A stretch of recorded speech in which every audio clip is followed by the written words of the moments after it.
welcome back to Mason Sports Insider post Super Bowl episode here for you today. I'm joined by Dan Ward. We're trying to keep the Super Bowl talking to a minimum today. Despite the Panthers' loss, I'm still wearing a little bit of Panther blue, but I apologize for all you fans out there that listen to me to cheer on the Panthers, but it was still a pretty fun game, a lot of defense. Congratulations to Peyton Manning, as he will hopefully, not necessarily, go out, retire on top, being one of only two quarterbacks to win their last Super Bowl. Yeah, but he hasn't said anything yet. We saw in that post-game interview, he hasn't committed to anything yet. Probably will, but we don't want to speculate too much. Let's go ahead and jump into it here for Mason Athletics. Had a very busy week. If you watched last week's episode, you saw on the upcoming schedule that they had a lot going on. So let's go ahead and get started. And we'll start with the fan favorite, the men's basketball team, who took on the Richmond Spiders this past week. In this game, Mason and Richmond went back and forth early on and looked to pull away early with a 13-7 advantage. However, the Spiders would respond and go on a 12-0 run that would put them back in the second half. Mason, however, would bring it back up and lead at around 10 points for a majority of the second half of the game. And really from there on out, Mason closed out and won the rest of the match. Yeah, and when we end up comparing the two games between this game and the Dayton game that they played later, which we'll get to, you'll be able to see some of the big numbers and the variety of the two games that led to one being a win and one being a loss. But in the Richmond game, excellent job at rebounding, and they spread the ball around to a lot of different players to score the ball. And I think that's key with the team, not just having Otis Livingston the second score all the points, get a variety of scorers going. Yeah, also in that game, Mason, like I said, they kept it around 10 points for a majority of the game. However, there late in the second half, Mason with the lead. Richmond actually went on an 8-2 run to end the game near the end, but fortunately for us, the freshman Otis Livingston II went 3 for 4 from the line to put the game away. TJ Klein, though, for the Spiders, he had an incredible game. Take a look at the numbers, 29 points and 6 rebounds, go along with 3 assists, really stuffed the stat sheet. Fortunately, he was kind of the only player. Terry Allen also had a good game, 16 points, but he exploded. But fortunately, the Patriots contained the scoring to Klein and were able to pull away with the victory despite his excellent performance. Wouldn't be surprised if he's the player of the week for this upcoming week. Yeah, Richmond's had a very just unfortunate year. I mean, things aren't going the way they want. I mean, look at the talent they have on the team. Trey Davis, TJ Klein, Terry Allen, Chandre Jones. They should be one of the top teams in the Atlantic Conference, but they're really struggling at this point of the season. Mm-hmm. The names don't match up with the record. Yeah, not at all. And for Mason, though, Jair Greer, he had 20 points. Otis Livingston, 18 points, 5 assists, and 38 minutes played. Siobhan Thompson had 13 points, 12 rebounds. Marquise Moore, however, a big loss in that game. He actually was injured in the second half, and it would show later on in the week. Yes, it would when they go over to Dayton. He still had a pretty good game. Not a very efficient shooting mark, but still got 10 points, 9 rebounds. So solid game, but hopefully he will be back. He did miss the Dayton game, and that's coming up right now, so we'll talk about that. Yeah, let's go ahead and talk to Dayton. The number 24 ranked Flyers came into Eagle Bank Arena this past week, and they absolutely destroyed the Patriots. It was not a contest from the beginning. Dayton shooting lights out inside Eagle Bank, shooting 63.3% in the first half. Overall, they would shoot 62.9% for the entire game, which is just incredible. I don't care who you're playing against. If you're playing against a middle school team, shooting that good is going to be impressive. They led in the first half 47-31, and it never got better for the Patriots.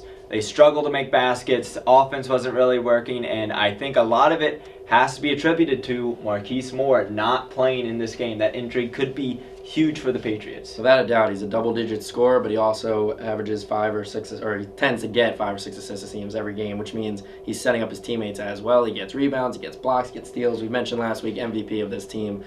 We both agree on that. So having him out not only reduces the amount of points you score, but also reduces the amount of points that other players can score, and the leadership factor is gone. So it's just basically losing your best player really hurts your team. But give Dane a lot of credit. I think even if Marquise was in that game, the way they shot the basketball didn't really affect anything. They shot better from the field than they did from the free throw line. That's how you know you had a really good shooting day. Yeah, and it's just, I mean, Dayton's one of those teams. I mean, Mason, they weren't going to beat Dayton. I mean, St. Louis got a steal against them early in the season for their only A-10 loss. But it would have been at least closer with more, and would have been more encouraging of a result. I just think it shows how big of a factor he is on this Patriot team. Otis Livingston, though, another great game for him, 21 points. He didn't have a single turnover as a starting point guard, playing for over 30 minutes. Yet again, the team as a whole only had 7 turnovers, 2 less than the Flyers did. Exactly. They took care of the basketball, which is great. Otis Livingston the second. Unfortunately, it was kind of his only show because nobody else really showed up in that game. And when we take a look at the stats, there were a lot less scorers on the team. It was mostly Otis Livingston. Jair Greer did manage double digits at 11, but he didn't have quite the same game like he did against Richmond, where he scored 20. Siobhan Thompson was kind of out of the game, didn't really get as many minutes as he usually does, 7 points, 6 rebounds. So you just see the discrepancy in when they win games, a lot of players scoring. Siobhan Thompson's getting a double-double, and then a tough game, they don't shoot the ball well, the offense doesn't really get rolling, and the perhaps curse of having a freshman-led team really shines through. But overall, they didn't play that bad. 64 points, didn't shoot the ball very well. The offense just didn't show up. But, going against a great team, wouldn't hang their head too much despite the big loss. Yeah, they would go ahead and on to lose 98-64. One last final note about Dayton. They had 5 players in double figures. I mean, when you score 98 points, you kind of expect that. However, do you want to show how good of a team they were? Look at their bench. Charles Cook, 24 points in only 25 minutes played. That's Kobe-like numbers. I know it's just college, but that is just incredible.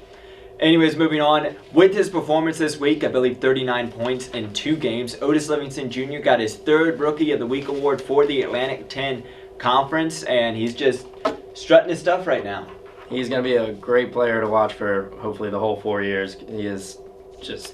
He's a step above a lot of the players out there. He's only a freshman, so I can't wait to see how he develops as he progresses through Mason. So now let's go ahead and take a look at our Atlantic 10 standings, presented to you by GiantKiller.co. And when you look at it, you see up there near the top, Dayton, VCU, St. Joseph's, George Washington, they got a huge win this week against VCU. VCU got their first loss in conference play. Also, they got a win over Davidson, so they're right back up there in that top 4. Last week, we kind of talked about how they were falling out a little bit. St. Bonaventure's on the up, but now they're up there, and with their upcoming schedule, they can steal another one against VCU, get a win or 2 against Dayton. They're right back in it for the regular season championship. Without doubt, should be a fun little thing to watch there at the top 5. We assume Dayton and VCU will be right there at the top, but 3 teams battling for only 2 other spots in that top 4 to get that first bye. That'll be exciting. And from Mason, 2-8, but if you look at the teams above them, Fordham 3-7, they're the first seed out of that bottom 4 to play that playing game at the A-10 tournament. They win a couple games just at the end of the season, they can maybe leapfrog a couple of those teams, not have to play that buy-in game, and then, hey, I'd say that's a successful season based on what they've done the last 2 years. Yep, Mason also, they're out of the basement of the conference with that win. They now moved ahead of LaSalle at 2-8. Again, though, Fordham, they're right there. Mason wants to avoid that first round bye. I think that would be huge for the team. I'm not really maybe expecting it, but if they're able to get past that first round, that play-in game, if you will, then it could be huge momentum for the team going into the A-10 tournament. Moving on to the women's basketball team, who had 2 games this past week. They started off on Wednesday going against Davidson in North Carolina, and unfortunately came away with the tough loss, 63-68. It was a very close game. They battled well, but there was one player in particular for Davidson that just really shined through for them, and that was Mackenzie Latt, who had 18 points and 19 rebounds. Just a phenomenal double-double. Patriots out-rebounded, and that really was the telltale sign of telltale sign for their loss in that game. They just were out-rebounded. Take a look at the other numbers. Looks like the Patriots should have won, but when you're giving up second and third chance opportunities on the offensive end and on the defensive end, it's hard to win those games. That's been a focal point for the team all season. Out-rebound the team usually leads to victories. I believe they're 7-3 when they out-rebound the team, and when they don't, take a look at the rest of their record. So unfortunately, couldn't come away with the win against Davidson. But let's move straight on to the next game, which was on Sunday against St. Joseph's, in which they did pull out the 55-41 win in their Play for K pink game. Great event, a lot of promotion for breast cancer awareness, and the team just flat out played well. St. Joseph's not a great shooting team towards the bottom as far as offensive efficiency goes, But the Patriots made sure they didn't let them have a good offensive game. 41 points to a team. They didn't let up more than 13 in any of the three quarters. Held St. Joe's to 5 in the second quarter, while they exploded for 21 points in the second quarter. So overall, good game. Christy McCube led the way with a tying career high 22 points and had a double-double with 13 rebounds as well. Good team win, and the team saw that as a big building win and an important win as it leapfrogged them up ahead of St. Joe's in the standings, and now they can go take care of business with a couple of road games coming up. Yeah, Christy McCube was phenomenal in that game. She went 7 for 7 to start the game, finished 10 for 12. As you mentioned, 22 points, ties her career high. And really it was a game that she actually didn't start for the Patriots. She came in off the bench and she just lit a fire on the Patriot team. And when she was off the court, you could tell. And when she was on, it's just everything was rolling. Taylor Brown also got into double figures with 11, scored 7 early on in the first quarter, but was kind of quiet the remainder of the game. St. Joseph's, I believe it was number 15, took care of her quite well yesterday. Yeah, there was a little bit of an issue there. Both Taylor Brown and Fitzpatrick of the Hawks got a double technical foul because they were playing a little bit too aggressive. Result, it was all okay. The team shook hands and everything was fine, but it was a little interesting moment there. But yes, Coach Middleton has been doing this all season long, in which he likes to have McCube come off the bench as the sixth man, allows Bridget O'Donnell to start, get her in the flow of things because you know McCube will come off the bench, supply that energy. And against the Hawks, 10 of 12 shooting, very efficient scoring, and just continues to be a leader. We were able to talk to her after the game, and she said, don't ever assume anything. Don't expect anything from any team, because when you start doing that, that's when things cause problems.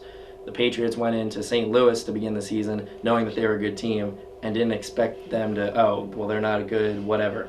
They fought hard and they got the win. Now they come back. Don't assume that St. Joe's is going to miss all their shots.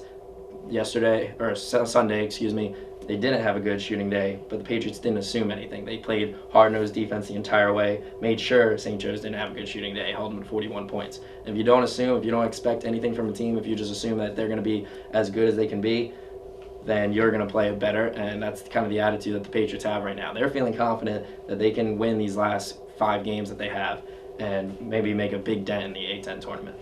Yep, and one final note from that game, Mason, 30 points in the paint. Big game for them down low. Moving forward to our Atlantic 10 standings, presented to you by Giant Killer. As you mentioned, Mason moving up. They're now sitting in 9th place, 2 spots ahead of that first round play-in. Exactly. The top 4 teams are kind of set. They seem to be playing at a different level. George Washington, Duquesne, St. Bonaventure, and St. Louis. But the rest of the teams right there in it. If Mason was able to pull away with that Davidson win, they'd be 6-5, tied with VCU near the top of that middle tier of teams. So it's going to be a very competitive end. Patriots, not the only real tough opponent is George Washington as far as elite teams. The rest of their games, Rhode Island, who's right in that middle of the pack, Dayton, I believe. Yeah, Dayton, again, middle of the pack. Then a winnable game against Richmond, and then another tough game against VCU right in that middle of the pack. So a lot of head-to-head matchups. Who's going to win? Who's going to come out of that middle tier? It's going to come down to whoever can win these last few games. Yep, some big results this week in the Atlantic 10. Fordham actually knocked off the George Washington Colonials for their first loss of the season, 76-69. Fordham always had a good women's basketball program, kind of falling behind a little bit this year, but they seem to be bringing it back here near the end of the season. Also, VCU, as you mentioned, one of those middle-of-the-pack teams, beat St. Bonaventure as well. So we're seeing some of these middle-tier teams getting some big wins. George Mason, they had their big win earlier against St. Louis. All right, now let's move on to the men's volleyball team. We didn't talk about them last week, but fortunately this week we will have plenty of time to talk about because there's a lot to talk about with this men's team. New head coach and Jay Hosack, incredible out-of-conference schedule that they had a lot of chances to prove, and a lot of people feel like this could be the year that Mason could upend Penn State in the EIVA. We don't want to speak too soon, though. They started the season ranked number 14 in the entire country, a huge boost for the team and a huge boost for their morale. Their only loss from last year, of course, was Hunter Stevens. However, with, as I mentioned, that strong out-of-conference schedule to start, it came with a lot of losses. They played number 5 UCLA here at home at the RAC, lost 3-0. Then went to the ABCA Showcase, losing to the number 2 team and number 1 team in the country at the time, UC Irvine and BYU. However, they did take a set away from the Cougars, so good for them. They lost to Ohio State 3-0. Finally got a win against the College of Charleston 3-0 in the first EIVA game of the season before coming back home and losing to IPFW 3-0, and then lost a 5-set thriller against Ball State 3-2. Yeah, the out-of-conference play going against some of those top teams, especially in the beginning of the season, huge for the team. It really allows you to put a foundation of where are we, and will we be able to compete with those best teams. As you mentioned, Patriots, a very strong team last year, and they do have that sight set of we can beat Penn State if we play our best volleyball. So going against those top opponents, that kind of lets you know, well, can we compete against these teams, or are we playing well against the top teams? Because if you can play well against them, then you should be able to play well against Penn State, who is another usually top team in the country. So. Yeah. EIVA, they're kind of behind as far as if you want to compare conferences. I know it's done a lot in basketball, like who's the top conference. In volleyball, there's only 4. And right now, the EIVA is probably third behind the MPSF and as well as the MIVA. Both those guys are duking it out. I honestly don't know which one is better. MIVA has won a couple national championships the past couple of years. But back to Mason, new head coach Jay Hosack. He's mixing things up a little bit. He has a lot of younger players getting some quality playing time against these good teams. I mean, we didn't see the regular starters, if you will, the first couple of games. Part of it was due to a little bit of injuries. But, I mean, besides that, outside of that, he gave him a lot of playing time. Johnny Gomez has stepped up big in the libero position for the George Mason Patriots. And also, freshman Kyle Barnes, he's been one of those guys that's came out and with that playing time has proven himself and is playing a lot under this Patriot offense. Yeah, it's been a very interesting system. I do like that the freshmen, which we talked very highly about last semester, coming in and making an impact, that they are getting playing time, that Jay Hosack is recognizing the importance of having a team with depth, just in case there are games where the star players aren't performing. You can bring in a freshman without feeling any worry that he's going to struggle. However, I do wonder, just as a food for thought question, if he is trying to maybe implement something that doesn't necessarily need to happen. Is he fixing something that's not broken, for example? Just because, as you said, there's only one key starter that was lost last year, but there's still Paco Velez, Radislav Popov, Jack Wilson, Graham Gresham, Brian Negron, 5 of the main players from last year. And now Christian Elias has shown up, really made a huge difference this season as being the lead attacker.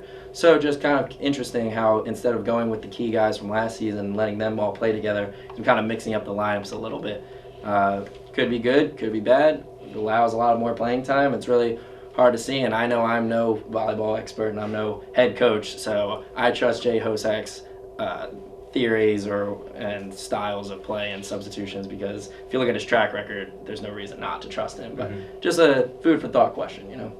Well, after that, going forward, I know they had a rough start. They returned back home and they had some very winnable games this past weekend against Commerce Carolina. It's a strictly Division II conference for the NCAA. If you remember from men's volleyball, D1 and D2, they compete on the same level. Kind of confusing, but I don't want to go into much explanation for that because it does get very, very confusing just how it all worked out and the history of it as well.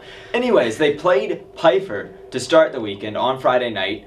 Pfeiffer came in, they were undefeated, but Mason, with a strong start from their team, a strong first set, saw Radislav Popov and Paco Velez come back from injuries that weren't released from the athletic department. They had huge games, and just Mason took over from the start. Without a doubt, that was a very fun game to watch because it was tight-knit affair the entire time. The scores were always 25-20, 25-22, very close, a 4-set match. Neither team really had an edge. I think the highest point differential at any point in the entire match was like 5 points, maybe 6 points. But for the most part, it was a 3-point difference.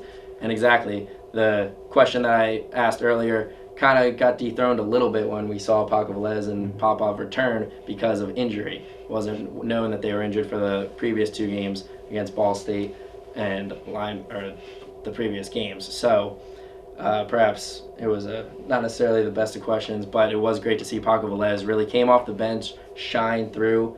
It was great to see it. Shades of 2015, but even better because he was consistent, didn't commit service errors. He's always been struggling with that. Great service game, but also will commit errors. But there in the Pfeiffer game, just flat out awesome to see. Paco Velez was the star of the game in that one. Yeah, in that game, it was a very close first set to start the match. Christian Elias, however, with his team down 20-20, recorded 3 kills and an ace to close out that first set. That's props to Christian Elias. That was incredible. Another close set in the second. Piper used an 8-2 run to take the lead and then go on to win the set. And the fourth set, the Falcons of Pfeiffer were actually up 19-14, but Mason came back, went on to win 3-1 over the Falcons, getting their second victory of the season for Jay Hosek. And it's a huge second win as well. 2-6 looks a lot better than 1-6, especially going against a team that was tough, 5-0 coming in, but you knew that it was a winnable game for the Patriots. If they follow that up with a game against Limestone, another Conference Carolina opponent, they would win that match 3-0. Might be a little bit confusing on how it was actually closer than it looked, but Mason still able to come through, get the victory. Jack Wilson, Brian Negron, both who played on Friday. Wilson got limited minutes on Friday. They sat out this game, rightfully so. Wilson, Negron, especially Wilson, he's been playing the entire season. I don't think he's had a break. This was his first one. Mason controlled the first set early on, won the first set easily, but it was a close game overall. I mean, back and forth, game full of runs, 5-0, 3-0 runs between both teams, and it's encouraging to see Mason going on those runs because I know that was a huge part of the problem earlier on. When Mason would get a run, they would just commit a darn service error. But able to get their serves in now, and things are starting to work better for them. Biggest momentum killer in volleyball, service error, without a doubt. But, as you said, good to see them get on those runs, and they've been able to show that they can win the close games with these last two wins. 3-0 sounds like it was an easy win, but the scores per set were very close. So great to see them come out. 2 more wins, 3-6 looks so much better than 1-6, and you're starting to see the depth of the team really work, and they're starting to get into a groove.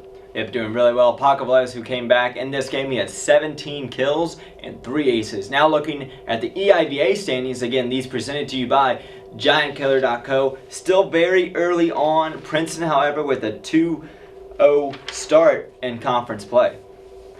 Yeah, meanwhile, Penn State and George Mason, not a lot of conference games, but they are the other two teams at the top, sitting at 1-0 still. Conference play coming up in a couple of weeks, so it will be something to keep your eye on and take a look around. And 2 teams in the top 15 as of last week in the EIVA, St. Francis and Penn State, I believe. So mentioned that they may not be the best conference, but there are a lot of tough teams here in the EIVA. We have a lot of stuff going forward for the men's volleyball team.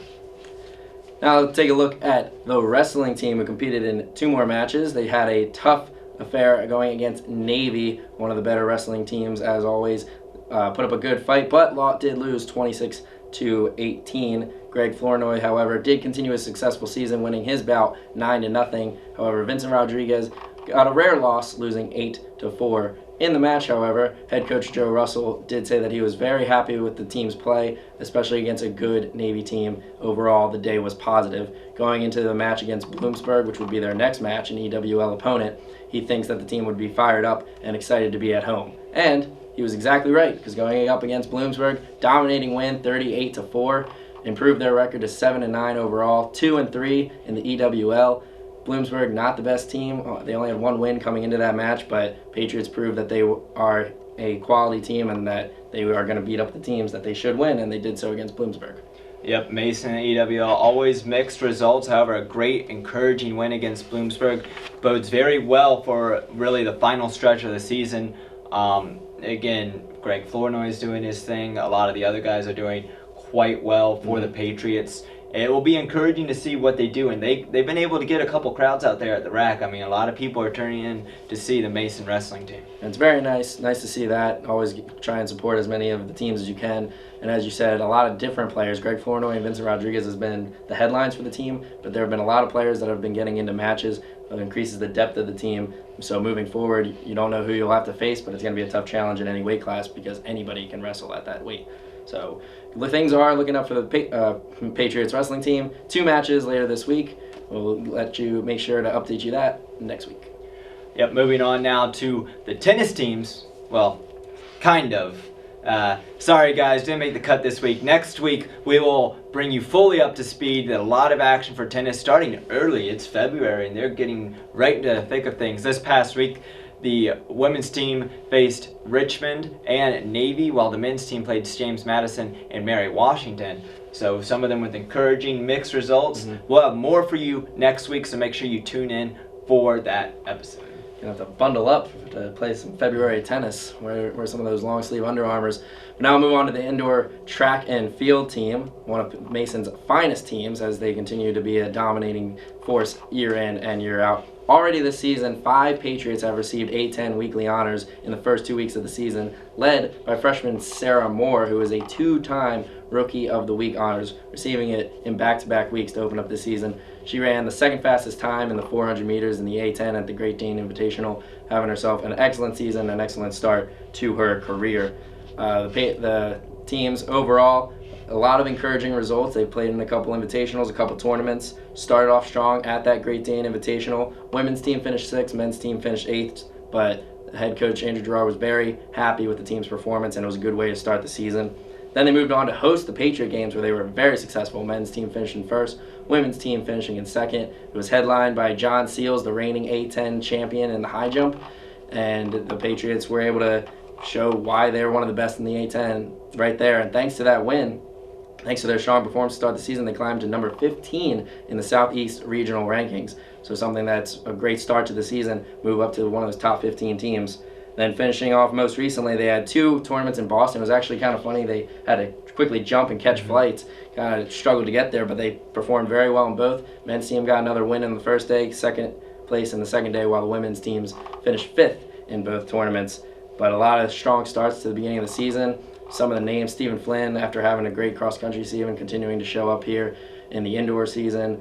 Sarah Moore for the women's team, dominating. Both relay teams have had a lot of success. The 4x400 relay team for the women's team, back-to-back wins in their last 2 tournaments. So very quality results for the beginning of the season for the track team. Yep, again, they start early. They start in the middle of winter break, and they got a fast start, did really well. Again, Mason known for their track and field team. That's one of our national championships come from track and field. We'll see how they keep going moving forward and set themselves up for not only a competitive indoor season, but a lot of people care about the outdoor season more than the indoor season. But looking to have a successful year outdoor as well. Exactly, and the indoor season will build into that outdoor season, so a successful indoor season should parlay nicely into a good outdoor season.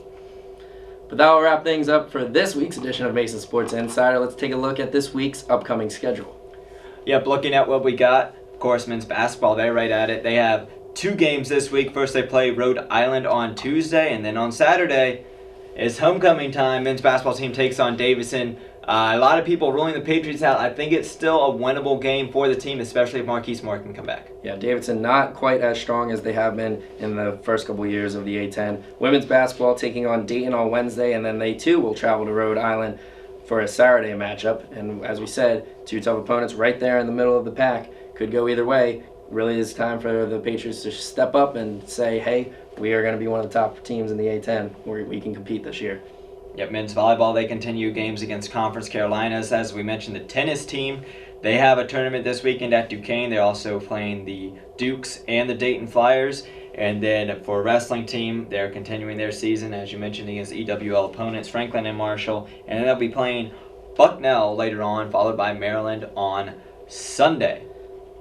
Well, that is all we got for you this week. Another busy, action-packed week. We go long every single time, and thank you if you stay all the way to watch this. I mean, I don't think I do when I go back and watch it. I mean, I experienced it once. So, but anyways, make sure to check out our graphic sponsor and medium provider, Giant Killer, at their website, giantkiller.co. Once again, I am Tyler Byram. This is Dan Ward. We'll see you next week. Again, men's and women's tennis. I'll be back at it.